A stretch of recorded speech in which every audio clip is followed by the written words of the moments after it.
Hello guys, welcome back to the study. This is Dheeraj Kumar. अभी हम बात करने वाले Indian coast guard Navik GDB Yantri के अंदर जो है ना काम क्या होता है, जॉब प्रोफाइल। बहुत सारे लोग कमेंट कर रहे थे सर बताओ कुछ, खास करके डीबी वाले और कर रहे थे। ठीक है, कुछ लोग कह रहे हैं सर झाड़ू पोछा करना होता है, खाना बनाना होता है, तो इन सभी चीज़ों पे फोकस ना करो, क्या क्या काम होता है मैं बताऊंगा आपको। ठीक है। और जो कुछ लोग कह रहे हैं ना सर, मतलब एक बच्चे का कमेंट आया था, मतलब मैसेज आया था पर्सनली कि सर देखो कुछ लोग फ्रेंड लोग मजाक उड़ा रहे हैं, मैंने डीबी का भरा है। तो गाइज यहाँ पे मैं कहूँगा जो लोग मजाक उड़ा रहे हैं आपका ना कि डीबी का भरे हो, हाउस कीपिंग टाइप का वर्क है तो वगैरह वगैरह चीज़ जो भी है, तो उनसे कहो कि पहले एग्जाम में बैठे और क्रैक करके दिखाएं, फिर नानी याद आ जाएगी। ठीक है। तो जिनसे कुछ नहीं होता है वो बस मजाक उड़ाने के काम आते हैं। फाइनली यहाँ पे एक चीज़ यही पे आपका। ठीक है। तो चलो इसके मतलब कंप्लीट बात करेंगे, और इस वीडियो को ना चाहे आप यांत्रिक से हो, डीबी हो, जीडी हो, पूरा देखना। आपके काम की ना हो ना, जैसे यांत्रिक वाले का मैं बता भी दूं तो भी आप इसको देखना, क्योंकि मैं वीडियो के एंड में मिड में कह लो कुछ इंपॉर्टेंट बात बताने वाला हूँ एग्जाम से रिलेटेड। तो आप इसको देखो, मैं इसको व्यूज़ बढ़ाने के पर्पज से नहीं बोल रहा हूँ, देखो, क्योंकि मैं स्टार्टिंग में उस चीज़ को नहीं बता रहा हूँ, आप इरिटेट हो जाओगे। बीच में बताऊंगा, आप इंजॉय करोगे इस चीज़ को। तो चलो इसको मैं बताता हूँ आपको। सबसे पहले स्टार्ट हम लोग करते हैं यांत्रिक से। तो ऑब्वियसली यांत्रिक के बारे में ऑलमोस्ट सबको पता है। यांत्रिक में कुछ खास नहीं बताने वाली चीज़ है कि इसका वर्क प्रोफाइल क्या है, जॉब प्रोफाइल क्या है, क्या करना होगा, तो सबको ही को पता होता है। यांत्रिक के अंदर ना जॉब प्रोफाइल में बस एक जो ये ट्रेड से रिलेटेड है, तो इनको लाइक क्या है ना कि आपको मशीनरी चीज़ों को क्या करना, ऑपरेट करना होता है। ठीक है, तो सबको पता है। देखो यहाँ पे लिखा हुआ है ना, they are responsible to maintain all type of machinery या फिर इक्विपमेंट फिटेड ऑन बोर्ड या फिर शिप, एयरक्राफ्ट, स्टेशन वगैरह वगैरह। जितने भी जो है ना मशीनरी चीज़ें हैं, एयरक्राफ्ट में हो जाए उनकी, या फिर आपको शिप पे हो जाए, या फिर स्टेशन के अंदर कोई भी चीज़, स्टेशन मतलब रेलवे स्टेशन नहीं, उनका स्टेशन, जैसे एयरफोर्स स्टेशन होता है, कोस्ट गार्ड का अपना एक स्टेशन होता है।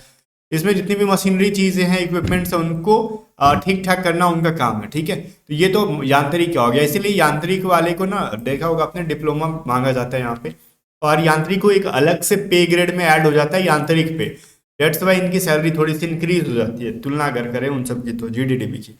तो यांत्रिक का तो काम ही है, तो ऑब्वियसली इसमें कोई दिक्कत नहीं है, सबको पता होगा बढ़िया से। ठीक है। तो यांत्रिक वाले अब इतना जान के चले मत जाना। आप पूछोगे किस टाइप का मशीन, तो अब किस टाइप का मशीन है वहाँ पे आप समझ ही रहे हो कि कोस्ट गार्ड में क्या मशीन। अब सिलाई करने वाली मशीन तो होगी नहीं, मैं भी हो भी सकती है, बट आपसे वो चीज़ सीख नहीं कराएंगे। जैसे शिप्स वगैरह हो गए, एयरक्राफ्ट के अंदर क्या है, बट आपको नहीं आता तो कोई दिक्कत नहीं है, वहाँ पे आपको वो लोग ट्रेनिंग वगैरह देंगे। ऐसे थोड़ी कि डायरेक्टली कह देंगे जाओ वहाँ पर बैठ के शिप बनाओ। ठीक है। या फिर कुछ खराबी है तो ट्रेनिंग मिलेगा प्रॉपर, उसके बाद आपसे ये सारी चीज़ें कराई जाएगी। ठीक है। अपने अपने जो है ना ट्रेड्स के अकॉर्डिंग ये चीज़ पहले आपको जानना चाहिए कि आपका क्या ट्रेड है, उसके अकॉर्डिंग वो चीज़ें होगा। They are also required to maintain the adequate level of spare, accounting of spare, तो वगैरह वगैरह चीज़ें। तो इसमें बहुत इंपॉर्टेंट नहीं, आप समझ गए, आपका मशीनरी काम का है। वहीं पे हम नाविक जीडी के बारे में बात करते हैं। तो जीडी और डीबी के अंदर कुछ फर्क है ऑब्वियसली, क्योंकि डीबी जहाँ पे आप 10th लेवल का भर रहे हो, जीडी वहीं पे आप 12th पास वाले भर रहे हो, तो ऑब्वियसली इसमें भी कुछ ट्रेड टाइप का काम होता है। But GD in the sense कि नहीं ग्राउंड ड्यूटी नहीं है, जनरल ड्यूटी है। ठीक है। जनरल ड्यूटी क्या मतलब हो गया, जनरली जो ऑफिस वर्क टाइप का होता है, या फिर कुछ ट्रेड से रिलेटेड होता है, या फिर मेंटेनेंस का काम होता है, वो सभी चीजें देख रहे होंगे। जैसे यहाँ पे देख रखा है ना, नाविक search on board ship and assure of the various duties. ठीक है। आपको शिप पे भी दिया जाएगा।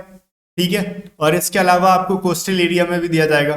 ठीक है ना, जैसे कि आपको जैसे जरूरी नहीं कि हर दिन आप 24 घंटा 7 दिन आप शिप पे ही रहोगे, आपको अपने ग्राउंड पे भी रहना होगा, तो वहां पे भी जो ड्यूटीज मिलेगी एज एन इनरोल्ड पर्सनल। अब इनरोल्ड पर्सनल क्या होता है, देखो जैसे आप मैं कह लूँ ना कि जैसे कुछ ऑफिसर पोस्ट से नीचे की जो वैकेंसीज होती हैं उनको पर्सनल कहा जाता है। ठीक है, सैनिक के तौर पे। तो आप कोस्ट गार्ड में एक तरीके से सैनिक के तरफ पे जा रहे हो। तो Navik GD candidates are allotted specialisation trade on completion of the basic training.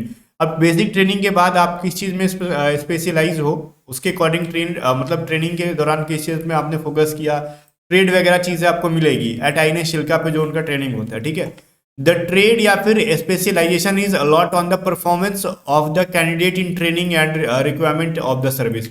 अब वो ट्रेनिंग में जिसका परफॉर्मेंस जो रहेगा उसके अकॉर्डिंग उसको अलॉट किया जाएगा। ठीक है। अब ट्रेड कहने का मतलब ये नहीं ना कि आपको मशीनरी चीज़ों में जैसे यांत्रिक वाले को एंट्री करा दे रहे हैं उस तरीके से आपके साथ होगा, नहीं। अब वहाँ पे जो भी ड्यूटी मिलेगी आपकी, ठीक है, लाइक एक सैनिक टाइप का होगा, आप समझ सकते हो। जैसे सैनिक समझ ही रहो क्या होता है, इसमें तो समझाने वाली चीज़ नहीं है। तो कोस्ट गार्ड के अंदर भी सैनिक होते हैं। ठीक है ना, तो वो चीज़ है लाइक जीडी वालों। अब यहाँ पे डीबी का बताने से पहले मैं ना एग्जाम क्रैक करोगे तब जीडीबी यांत्रिक निकलोगे, और जीडी डीबी यांत्रिक तीनों के लिए इंपॉर्टेंट बात ये थी ना, आप सबको मैं बताना चाहूंगा कि देखो सेक्शन 1 सबको देना, और सेक्शन 1 एग्जाम क्लियर करने के लिए ना आपको हमारे टॉप 500 रीजनिंग को बना के जाना चाहिए, टॉप 500 साइंस को पढ़ के जाना चाहिए। वहां पे चैप्टर वाइज हमने भी मैथ का भी टॉप 500 क्वेश्चन तो नहीं है बट 400 प्लस क्वेश्चन है मैथ के, और मैथ में हमने वीडियो सॉल्यूशन भी दे रखा है। इन सबको पढ़ के जाओ, सेक्शन 1 में बहुत अच्छा खासा स्कोर करोगे। साथ ही में इंग्लिश में हमने 500 क्वेश्चन दे रखे, टोटल मिला के 1900 से ज्यादा क्वेश्चन है।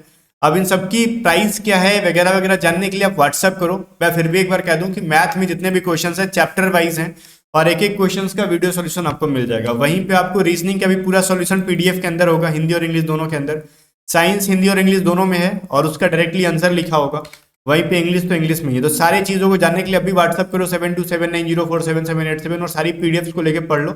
आपके एग्जाम में बहुत ज़्यादा क्वेश्चन आपको मतलब यहाँ से देखने के लिए मिल सकते हैं सेम पैटर्न पे, ठीक है, और आपके लिए बहुत ज़्यादा हेल्पफुल होगा, मैं ये कहना चाहूँगा आपके लिए। और ज़्यादा हिंट मैंने दे दिया कि आपके एग्जाम के पॉइंट ऑफ व्यू से बहुत ज़्यादा इंपॉर्टेंट है। अब ज़्यादा खुल के कुछ मैं इसके बारे में बात नहीं करूँगा, ठीक है, कि कुछ लोग कह देते हैं कि सेम टू सेम आ जाएंगे वगैरह वगैरह, तो आएगा तो आपको पता चल जाएगा। ये सभी चीज़ें मैं पहले से बोलूँगा नहीं।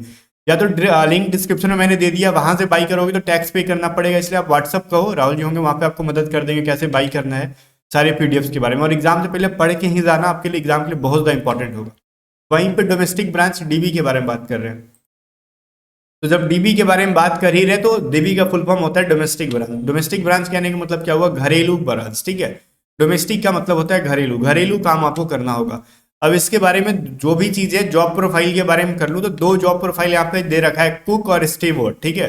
अब ये दोनों का मतलब क्या होता है, कुक का मतलब तो समझ में आ रहा होगा खाना बनाना, ठीक है।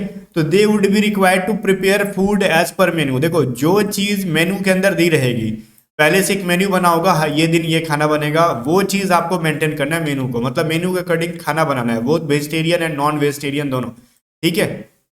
तो मीट प्रोडक्ट सबको, मतलब मीट वगैरह या फिर वेजिटेरियन जो भी खाना बनेगा। अकाउंटिंग ऑफ राशन, राशन का अकाउंटिंग भी रखना है आपको वहाँ पे कि क्या क्या घटा क्या आया, वो चीज़ हिस्ट्री देना, मतलब हिसाब किताब देना है। In addition they will also be allotted other duties for efficient running of the organisation. अब ऐसा नहीं कि आपको खाली खाना ही बनाना होगा, खाली खाना बनाओगे खाली खाना, ऐसा नहीं, आपको अलग से भी कुछ ड्यूटी मिलेगी, ठीक है।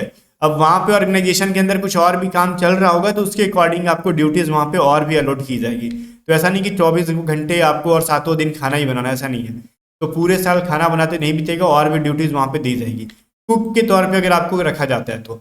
या फिर अब दूसरा चीज है स्टीवर्ड। स्टीवर्ड क्या है, they would be required to serve food in officers mess as waiter.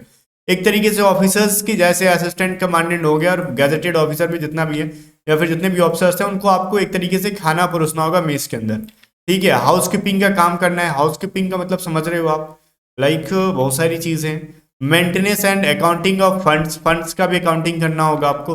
Wine and stores handling, funds wine and stores handling मतलब वहाँ पे जो शराब वगैरह है, वहाँ का जो स्टोर है, इन सब चीज को है स्टीवर्ड्स को हैंडल करना होता है।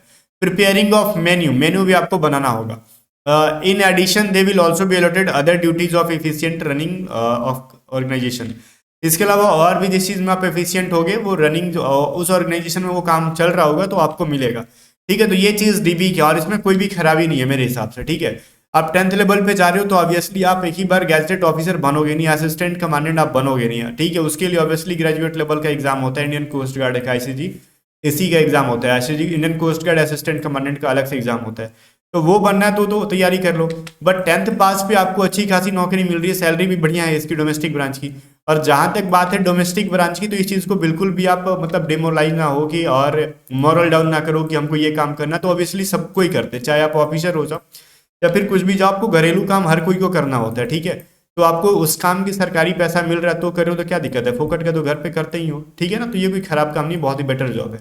10th पास पे आपको एक मामूली सा काम, मतलब कहने का मतलब थोड़ा सा काम करने के लिए, मामूली सा काम मतलब छोटा काम नहीं, थोड़ा सा काम करने के लिए बहुत ज़्यादा पैसा मिल रहा है, तो इसमें क्या खराबी है। और वैसे भी मैं फिर से कहूँ कि सारे काम को लगभग हर कोई करता है, हमारी मम्मी आपकी मम्मी सारी काम करती हैं, हम लोग वही घर पे अपने बड़ों को क्या करते हैं, खाना देते हैं, घर का सामान लाते हैं, मेंटेनेंस करते हैं, समटाइम्स नहीं होने पे खाना बनाते, तो सारी चीज़ें इसी के अंदर है। तो ये कौन क्या कह रहा है वगैरह वगैरह उस पर मत फोकस करो। काम बढ़िया है, पैसा बढ़िया है, सैलरी बढ़िया है इसमें, ठीक है। तो चाहे डीबी हो, चाहे जीडी हो, चाहे यांत्रिक हो, तीनों के अंदर सैलरी बढ़िया है। और ऑब्वियसली ये 4 साल वाला नहीं है तो फिर बहुत बेटर है, ठीक है। बट इसको क्रैक करने के लिए फटाक से अभी व्हाट्सअप करो और व्हाट्सअप करो और सारी पीडीएफ पढ़ लो और बहुत अच्छे से कंसेप्ट के साथ पढ़ोगे तो ऑब्वियसली आपका एग्जाम क्रैक हो जाएगा। मिलते हैं नेक्स्ट वीडियो में, तब तक के लिए बाय बाय। वीडियो को लाइक करके शेयर कर देना और आपने अगर A to Z स्टडी को भी सब्सक्राइब नहीं किया तो सब्सक्राइब भी कर लेना और टेलीग्राम चैनल को ज्वाइन कर लेना। टेलीग्राम चैनल का लिंक डिस्क्रिप्शन में है।